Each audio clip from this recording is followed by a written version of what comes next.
ئەمە دیداری دید و تێڕوانینی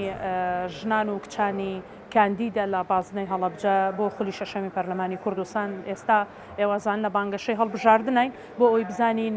خانمانی هەڵەبجە ئەوانەی کە کاندیدن لەلایەن حیزبولایەنە سیاسیەکانەوە چی لە هەگبیانە بۆ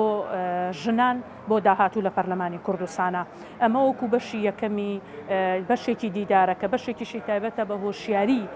تایبەت بە هەڵبژاردن کە پسپۆڕێکی بواری هەڵبژاردن قسە لەسەر ئەوە کە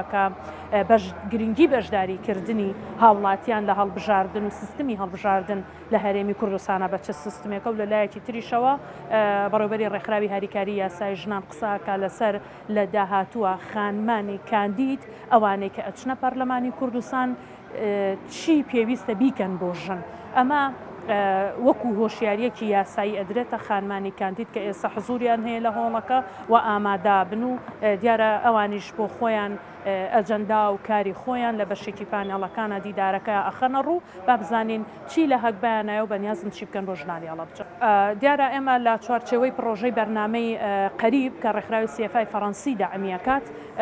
بەشێکی ئێمە بۆ ماوەی 2 ساڵ کار لەگەڵ ڕێکخراوی سیەفایە کە لە چوارچێوەی ئەو بەرنامەیە بەشێکی زۆری هۆشیاریە. ئێمە ڕاستە بابەتە ڕۆژنامەوانیەکان لەگەڵ سیەفای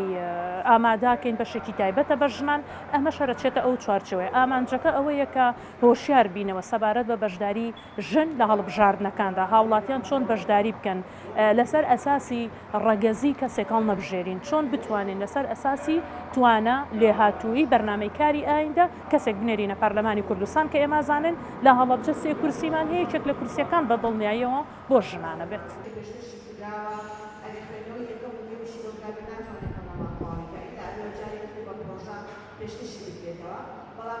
سەبارەت بە ڕۆڵی ژنان لە هەڵبژاردننی داهاتووی پەرلەمانە گرنگە چکە لە بەرەوەی ژنان لە هەرێمی کوردستانە زۆرترین ژمارەی دەنگدەران پێکدێنن و بەڕاستی بەشداری ژنان لە لیژنە جیاوازەکانی پەرلەمانە گرنگە لە لیژنەی یاسایی لیژنەی ژنان و خێزان لە لیژنەی مافی مرۆڤ لە لیژنەی کۆمەڵی مەدەنی و لە هەموو لیژنە پەیوەندیدارەکان چکە ژنان ڕۆڵی گرنگیان هەیە لە پرۆسەی یاسادانانە و پێویستە نوێنەری ڕاستەقینەی ژنان بن لە پەرلەمانە.